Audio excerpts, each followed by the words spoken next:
Tell me, though, what's his technique?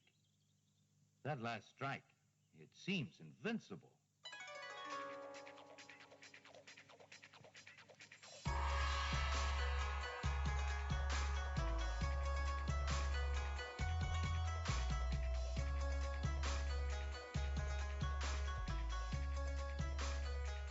Hello and welcome to Sons of the Dragon, the Immortal Iron Fist podcast. My name is Karl Stout, And Connor McKenna. and today we are covering Iron Fist 8. Ta-da! An actual John Byrne cover. Yeah, I'm sorry, I'm just trying to work out what the title is. I think let's just call this like Tigers in the Night. Because, John Byrne cover, and it's awesome, and it's, well, I don't know if I'd use the word famous, but it's a cover you see a lot. I'm going to say it is famous because this is the cover that also a Dan Atkins worked on this with him, so it's not 100% Byrne. I don't know what Atkins did. Maybe he was the inker, tightened up some pencils, but he's also co-credited with it. This is the cover that's on the Masterpiece, Marvel Masterpiece Volume 2 of Iron Fist. Masterworks, rather. Yeah. This is the issue that came with the Marvel Legends figure. And this is also an image that is now available on T-shirts for men and women. So this image is kind of a big deal. Groovy. And we start with an awesome first page. We should probably describe what the cover is, actually. It's Iron Fist in your face. Yeah, he's 100% Iron Fist to your face, and it reads, "The living weapon, a tool for murder. By my hand, die." Now, I'm just gonna say that little box of text that has nothing to do with the issue coming up. So, yeah, but it's a great cover. It's awesome. Awesome. First page is awesome. I agree. But however, first page 100% not drawn by John Byrne. That's all Atkins. Speaking of which, Chris Claremont is the author, John Byrne and Dan Atkins, co-artists. It's mostly Byrne in this issue, but this front page is definitely not Byrne. Joe Rosen, the letterer, Bonnie Wilford is the colorist, and Archie Goodwin is back as the editor. Marv is still taking a hiatus. Yeah. Great first page. Great imaging.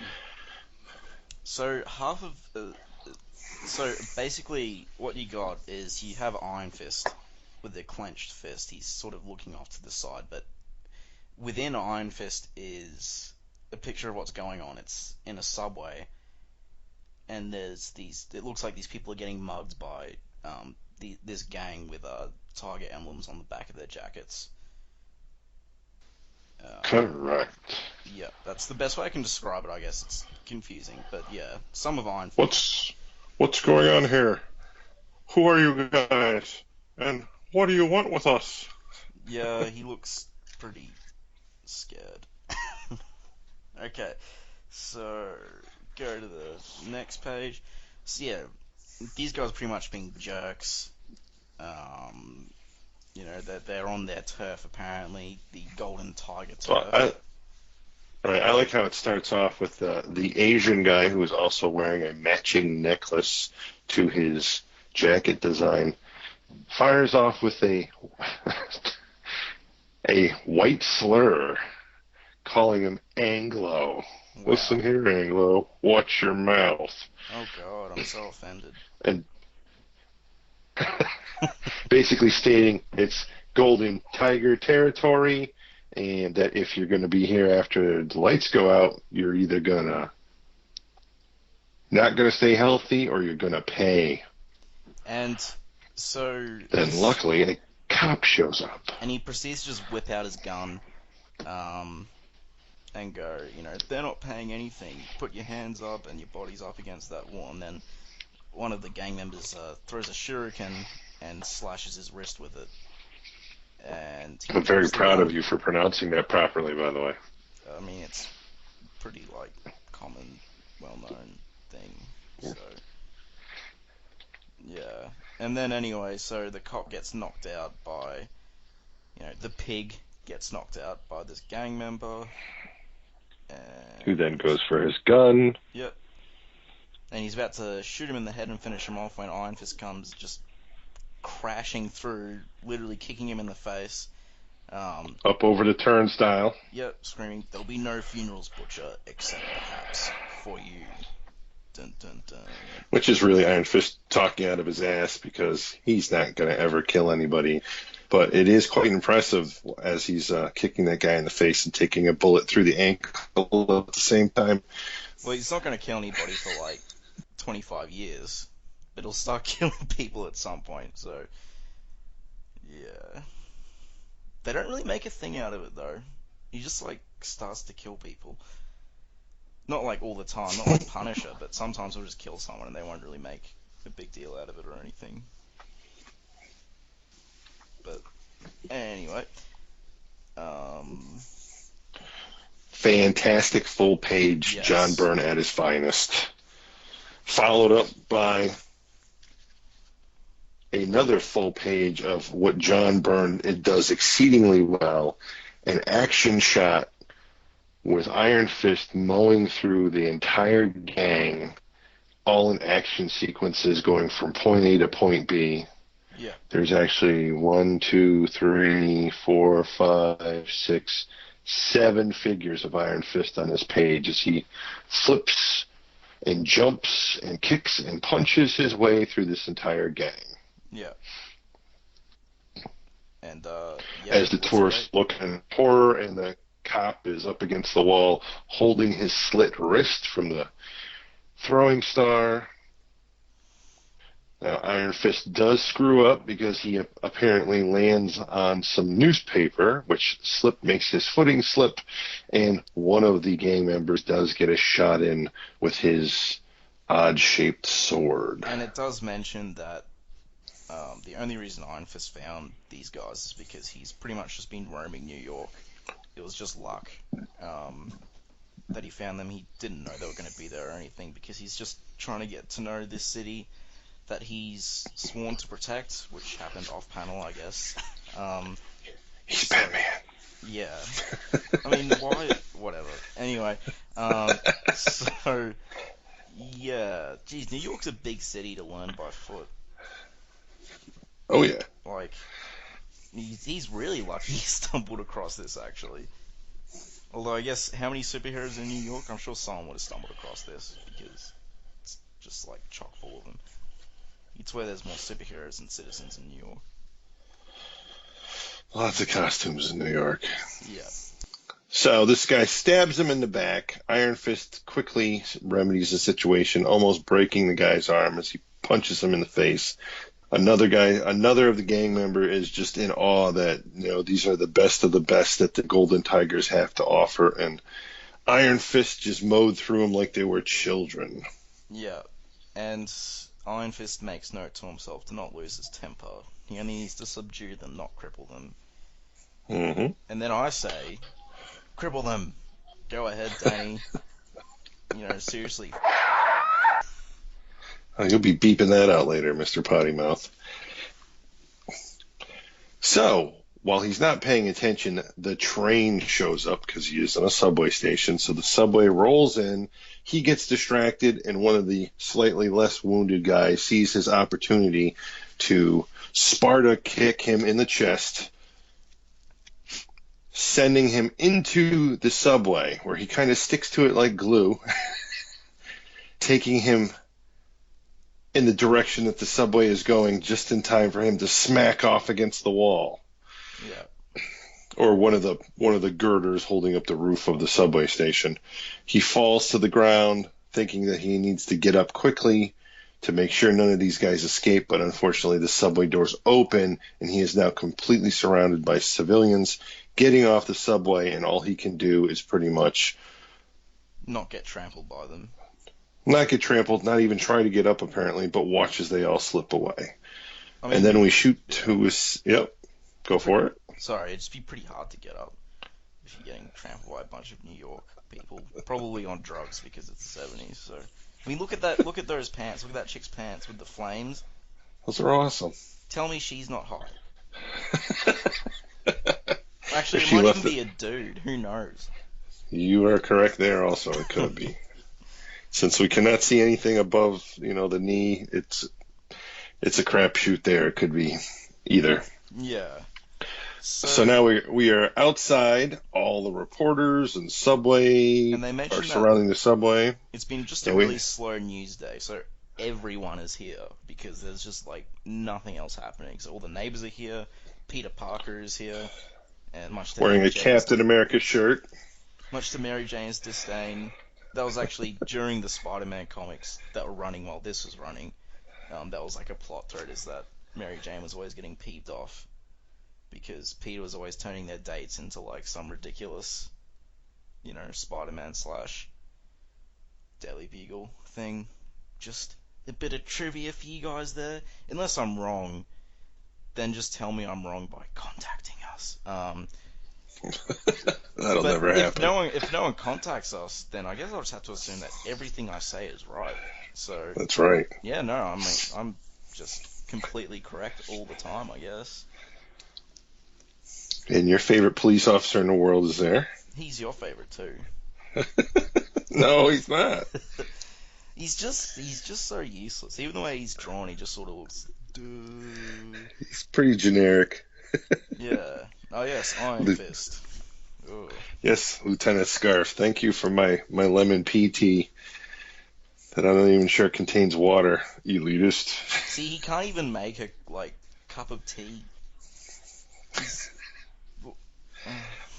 Well, I don't know if he's referring to how he makes it or just the quality of what they call tea from a side cart vendor in New York City.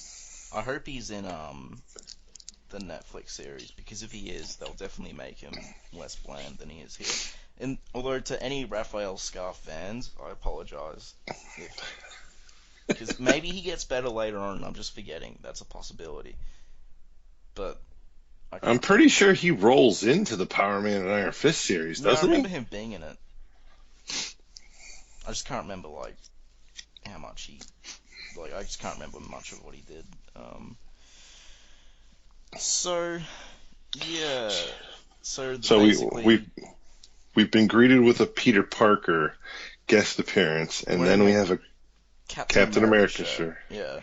And then we have a nice little second little guest thing where another cop rolls in up on Scarf and Iron Fist because they're talking about not having witnesses because no one will speak up against these guys, and another cop rolls up saying, "Oh, it turns out one of the tourists, the guy named Byrne, as in John Byrne, is an artist, and he drew the emblem on the gang shirt, and now he's drawing their faces." So Scarf's all like, "Beautiful! Maybe we'll get a break after all." And then he looks at them, and they're like, they all have very square jaws.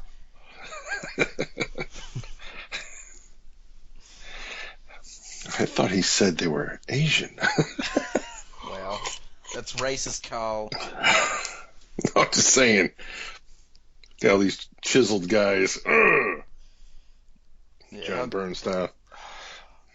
I mean, if they ever And speaking of chiseled guys, we're then presented with an Asian in the background talking to himself. Yeah, so basically this guy has one long monologue. So we're just going to condense it for you. Oh, it's like 2.5 pages of monologue. Basically, his brother is the leader of this gang. And he's a lawyer, but he used to be in the army. Mm-hmm. And he has a family, so it feels a bit weird for, he thinks if he gets caught, even the fact that he's his brother, he'll still get killed. So, but yeah, that condenses 2 pages for you. And there's a tie-in to Daredevil. Oh yeah, there is too. Yes, actually,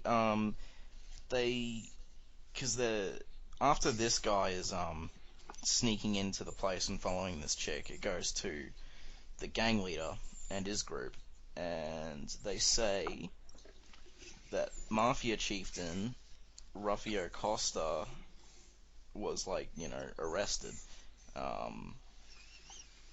And that it said that was detailed in Daredevil Annual 1, but that doesn't make On any sale sense. now. Because Daredevil 1, in addition to Annual one now. Annual, not Daredevil normal. Annual 1, in addition to being one of the, like, real morbid curiosities of bad comics that I've read, was released in the 60s, and was Electro and the Emissaries of Evil, which was an awful just version of the Sinister Six. I mean, the fact that it was headed by a Spider-Man villain, and they had frickin' Leapfrog, and Stiltman. Stiltman's pretty cool, I gotta say. And they had bloody... Oh, who was that idiot? They had the Matador, who's literally just a Matador. I can't even remember the others. They didn't even have Purple Man. Purple Man's sort of lame anyway, and they didn't even have him there. And it's... Wait, did you just say Purple Man was lame? I mean, oh god, I'm gonna get crucified by people who watch that Jessica Jones show now because I say Purple Man's lame. He is lame. He's purple. Okay, so he's become cool in the past few years, and his Kilgrave thing wasn't too bad. Well, let's just say this: in Daredevil, Purple Man got the Blade treatment. I wouldn't go that far. Because the Blade in the comic book and the Blade that's been in 3 different movies are totally different people.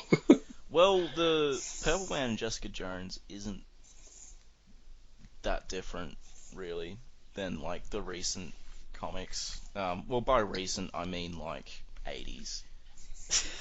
So, I mean, he got better, but, like, around that time in his intro, he was just like a purple dude who laughed maniacally and twirled an invisible mustache and just told people to do whatever. And then it didn't work on Daredevil because he's blind. I'm not sure how that works, but whatever. Alright, I did a little digging. The Daredevil issue that you read, Electro and his Emissaries of Evil, Yep, is actually King Size Special #1, not Annual #1. Okay. Interesting. However, you being in Australia, it could have very well have been called Annual #1. Okay. Some people do still refer to it as Annual, though. Because on the Marvel database, it says it's Annual #1. Yeah, but the cover clearly states King Size Special. It does not say anywhere on it Annual. Where is Annual #1 then? I don't know, because there's been a frickin' Annual #1 for every single... There's been a 2012 Annual #1. There's been a 2007. So, like, the Annual #1 for Volume 2, that would have been, like, early 2000s. Actually, I have all of the list of Daredevil here. I'll just have a quick look. Let's see. Listeners, did you know Karl has children? 3 of them. Mm. They're monsters. I honestly don't know what they're talking about, because I'm even looking at the covers of the annuals and none of them go back to 76. Yeah, it goes straight from that king size special to, and like it's all king size specials, then it's 4. Right, so that one's 1990. You should read Electro and the Emissaries of Evil. It's truly awful. You know what it could have been? Giant size Daredevil #1.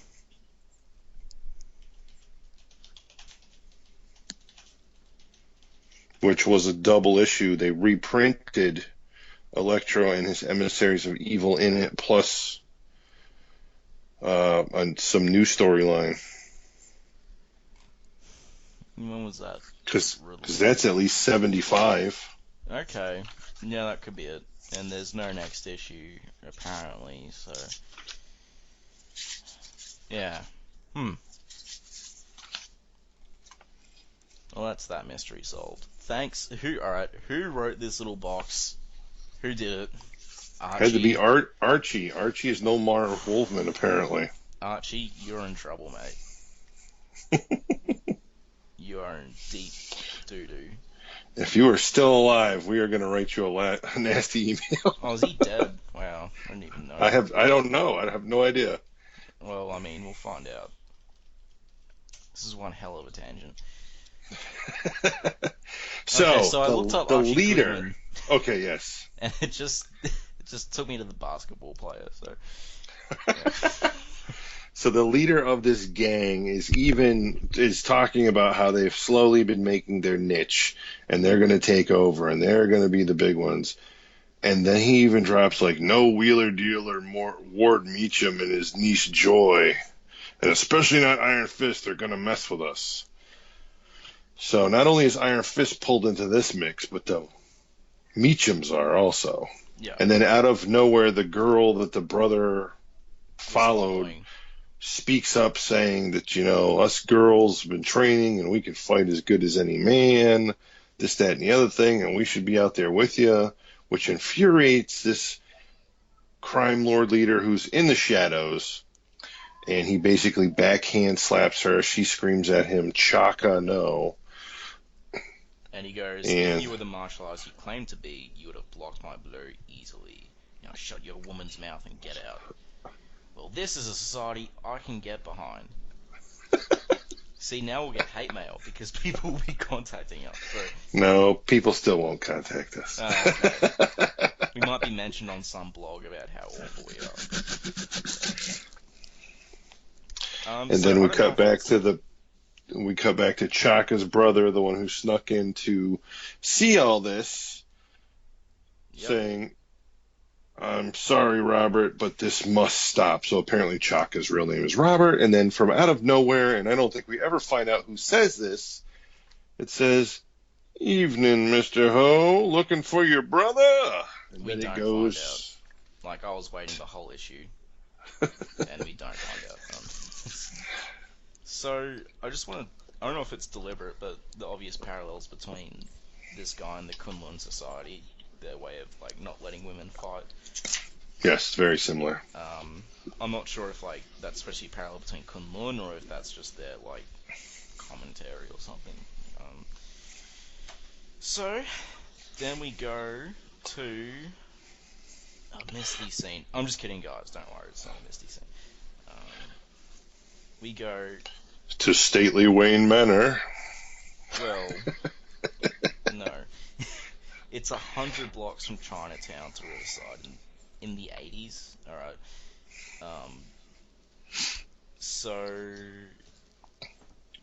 So Danny's sitting at his abandoned house, which has been empty for 10 years, that he has just been given the keys back to. And he's sitting there in his bathrobe in front of a big glass window, pouting about his dead parents, when all of a sudden a bat breaks through the window. Whoa. Spoilers. So he lives in Riverside, then. Have you been to New York? I've been there a few times. I personally don't care for it. My brother lived in it for many, many, many years. Now he lives in Brooklyn. I'm just wondering what area Riverside is in. I have no idea. I don't know where that is. Because I always... If it is, I'm sure it's real, because Marvel does like to base their stuff out of real stuff. Have you read Frank Miller's Daredevil run? Like, he would go to the actual locations and just draw them. And I believe it. Yeah, it's... Before Frank lost his mind, yeah. Yeah. Frank, if you're listening to this, I'm sorry. The whole entire comic industry is sorry. Wow. I mean, there's people who've lost their minds, like, even worse. Oh, well, I mean... Were you about to say John Byrne? I mean, because he was always insane, but, like... What's he been done recently? Oh, no, another tangent. Alright. Let's... I think he's a teacher now, to be honest. Yeah? It's warping young minds. I mean, he's warping young minds, but he'd be making them pretty intelligent as well, so it's sort of like a trade-off, I guess. It's like making evil super soldiers. They're super soldiers, but they're evil. So, Oh, speaking of which, did Deadpool open in Australia? yeah, I saw it last night. Oh, you did? Yeah. And your quick review with no spoilers? As a person who hates the lol random Daniel Way humor of Deadpool, a person who likes the darker Deadpool with more depth and stuff, but that's still funny. Back in the 90s, the famous Joe Kelly run, I was a really big fan of the movie. It was pretty much adapting the style of that early stuff, and it's accessible to everyone as well, so I recommend it. A bit too lighthearted for me, but I guess I didn't want to scare audiences, so yeah. So two thumbs up. Excellent. Yeah. I haven't seen it yet. But from what I'm reading online, I don't see how I could hate it, because everyone I know who has similar tastes said it was fantastic. I don't think it's like the best thing ever, but I did really enjoy it. And I mean, it could have been so much worse. All right, well, here's my honest question to you. Yeah. Out of all of the Marvel properties that have been turned to film so far, which one do you think is the shining light best of them? It might not have made them the most money, but which movie do you personally think so far has been the best movie? Does it have to be like Marvel Cinematic Universe, or can it be anything like X-Men and stuff? No, any Marvel property. Spider-Man 2.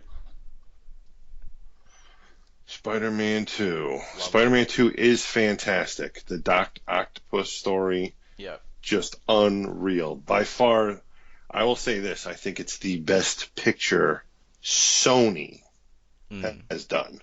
And that lumps all the Spider-Man, all the X-Men films. Yeah. And I haven't seen Deadpool yet, so I can't comment on that. But I do think, without a doubt, Spider-Man 2 is Sony's shining light. Well, it wasn't completely accurate, but those first two Spider-Man movies really captured the feel of like the Stan Lee, Romita,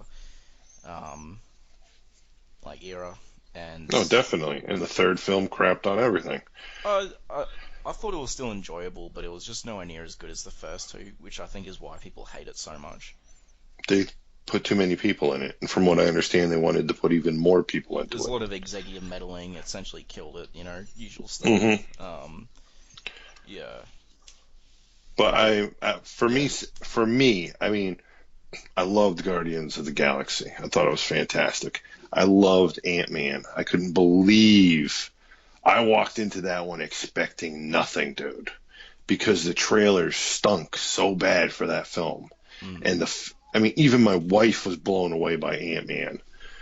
And but still, I think the best one so far has been Winter Soldier.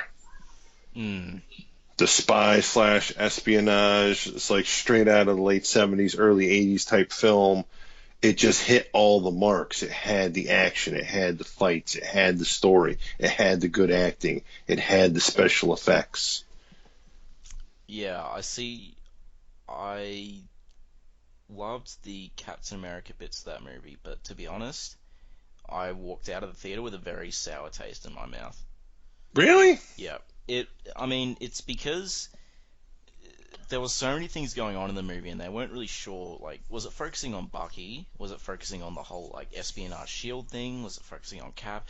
And, like, that wasn't the problem, though. I think I've said this before, I like Black Widow in the comics, and I think Scarlett Johansson is just a terrible, terrible Black Widow. Bland, just she was just a quipster instead of being, like, an ambiguous double agent or something, and, like, she ruined the movie for me. I'll just say it flat. She ruined the movie for me. It was, yeah. But besides her, I really liked the movie, but she just ruined the movie so much for me that I can't, like, watch it, if you know what I mean. Wow. Yeah.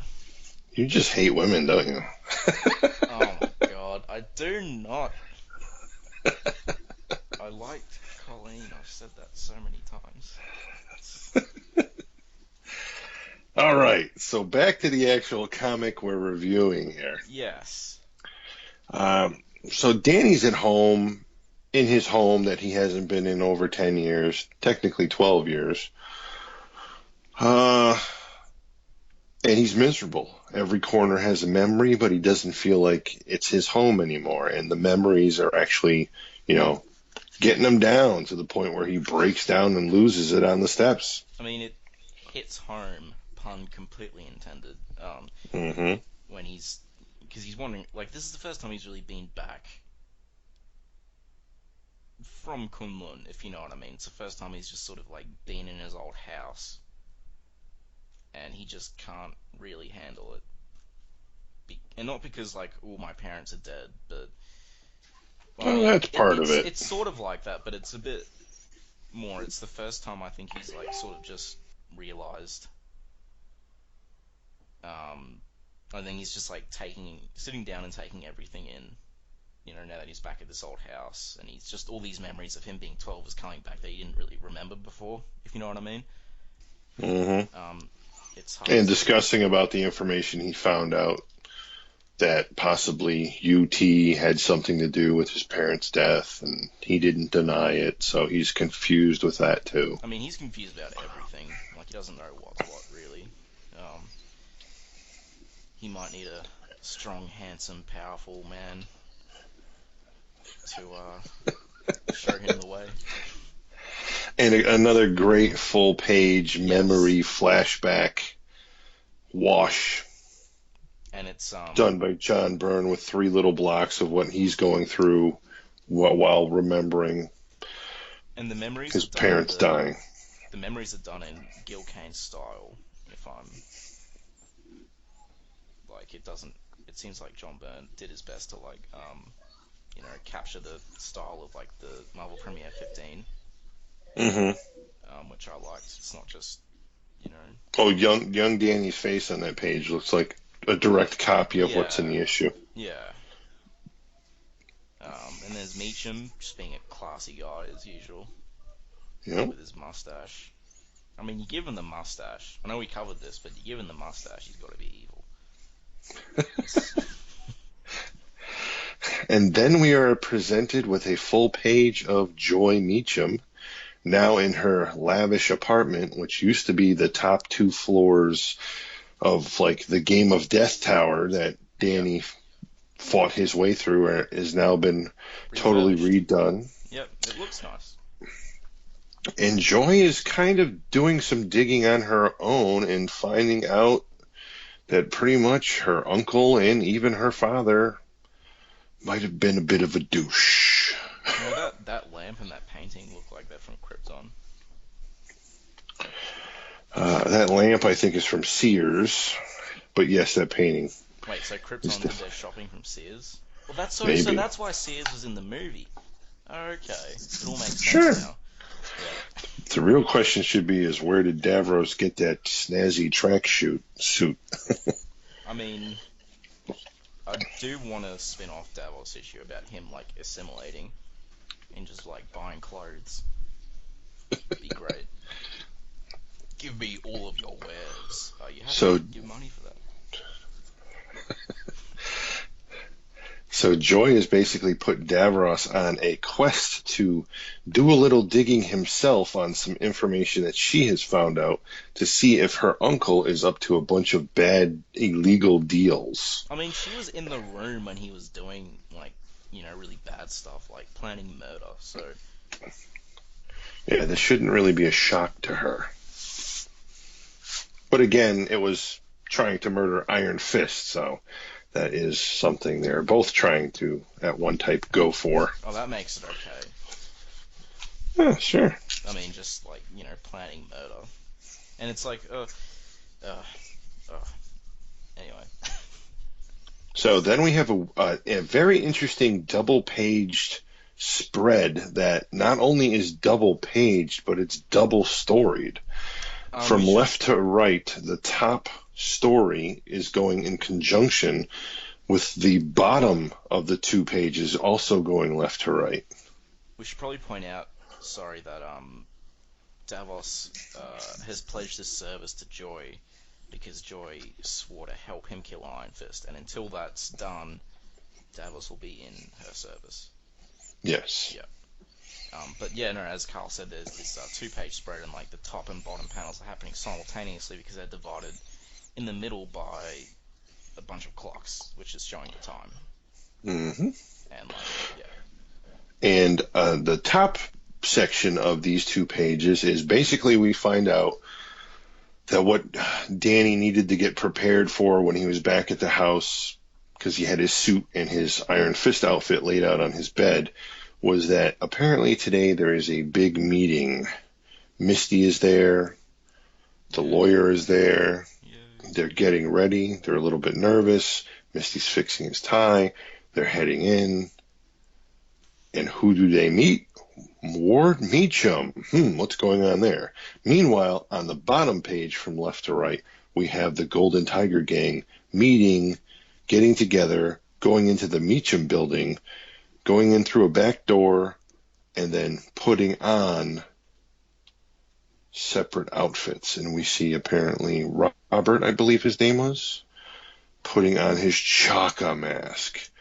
Just as a security guard walks in and goes, what's going on with the Halloween getup? And Iron Fist points out that he feels like he's wearing an absurd costume when he puts on the suit. Right. So this leads me to believe he's never seen a mirror. Ow. So then on the next page, it basically comes down to, what's the lawyer's name again? Jan Hogarth. Is basically there saying, guess what? Danny's alive. And Danny's he was never alive. declared dead by, for some reason, Joy and Danny were never declared dead by Harold. So, and then Ward's like, you think you can just walk in here and take half of what's rightfully yours, Mr. Wayne? I mean, Rand.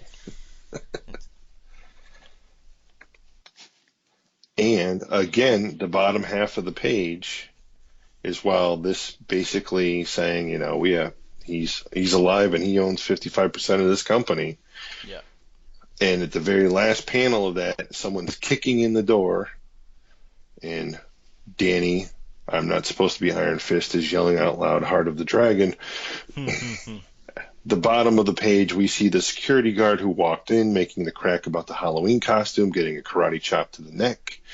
Then a whole slew of these guys in their costumes running up the stairs at breakneck speed, and their last page is also them kicking in the door. And on the final page is a 1-page splash of them being confronted by Chaka, crime lord of New York. And, And you will either accede to our demands, Joy Meacham, or one by one your friends and colleagues will all die. And Misty's reaching for a gun, and Jan's like, no, don't do that now. Because, these guys don't have guns, they should, but then again, they have shurikens, so, But it's a pretty decent final page splash. And Danny feels helpless because he's in a 3-piece suit, not in his, Iron Fist garb. So I guess for some reason he feels that he cannot, because he is trying to pull the whole secret identity thing here, even though Joy Meacham knows exactly who he is. She doesn't know who he is. What? Don't they mention that earlier? Like, that, Danny mentions it earlier that, Joy Meacham doesn't know who he is. Like, none of the Meachams know that he's Iron Fist. That seems a little odd with everything that went down and what the father knows. Yeah, I'll just double check that, but yeah, I'm definitely... A foggy night in Chinatown, a superhero poisoned, and the only antidote rests at the end of a gauntlet of murderous martial artists, in the hands of a man who has sworn Iron Fist's death. The dragon dies at midnight. Next issue. Dun, dun. Yeah, there it is on this page. I shouldn't be worried, though. None of the Meachams know I'm Iron Fist. That's just ridiculous. It is a bit ridiculous, I agree, but it's not the most ridiculous thing. I can sort of believe it. Yeah. I mean, I'm very glad that they do away with the whole secret identity thing, because I never thought, like, the dual identity thing suited Iron Fist at all. Like, just No. his characterization and stuff, it seems like they just did it to make it, another superhero book. Because it just really doesn't make sense with his backstory Just and character, so... making him Batman. Yeah, and it's like, well, why do you... Yeah. I mean, that gets done away with. A billionaires whose parents died, which lead him to turn into, a superhero. Where have we read that before?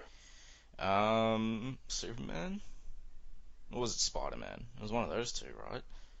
Daredevil, clearly. Oh, okay, that's true, actually, yeah. I liked the first part of that issue, the subway. I thought that was great. Oh, starts off with a perfect, awesome, fantastic action sequence. And then it doesn't get bad. It just gets more to, It pretty much just more sets up for the next issue. flashbacks and stuff that we've been reading about since we're going issue to issue. All that stuff is still fresh in all our minds. Yeah. So we go into the typical flashback, and then it goes to more lawyery stuff where he's trying to get the company back, or he's never even mentioned that he's even interested in the company. It's more Hogarth is just pushing the fact forward. Yeah. But apparently some major poo happens in the next issue, so we've got that to look forward to. Yeah, I didn't think the issue was bad by any means. It was just a lot of setup. And depending on if we can get our hands on the brand new issue or not, we might actually have 2 episodes next week. Yeah. So right on. Yeah, awesome. Or maybe like a double episode, who knows? But we'll let you know once we know. Yeah. I mean, yeah, hopefully we can get it next week, though. That'd be cool. Cover, But thanks for listening. Thanks for tuning in. Thanks for never contacting us or writing emails or commenting on any of our stuff. That's always a plus. That's sarcasm. Don't make them angry. Why? Then maybe we'll get a comment. Peace. Namaste.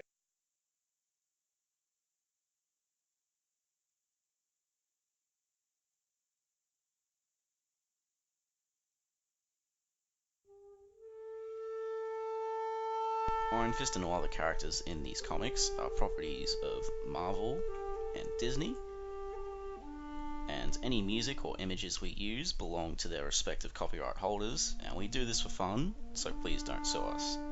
You can contact us at sonsofthedragonpodcast@gmail.com. Just send us mail, comments, thoughts, send us anything you want really, even if it's not about Iron Fist. And if you don't want it read out on the air, just mention that. You can also reach us at Facebook, the Immortal Iron Fist Podcast, Sons of the Dragon, our Twitter, at Iron Fist Podcast, our SoundCloud, soundcloud.com/Sons of the Dragon with hyphens where the spaces are, our YouTube, Connor Karl, just search Iron Fist Podcast on YouTube and you'll find us real quick. And then there's our WordPress, Sons of the Dragon, the Immortal Iron Fist Podcast.wordpress.com. We are also on iTunes, feel free to rate us there. If you rate us less than 5 stars, well, just tell us what we're doing wrong and we'll try and improve that. And last but not least, we are on Podcast Garden in the literature section. And thanks to Thomas Tissoff for the theme song at the start. And thanks.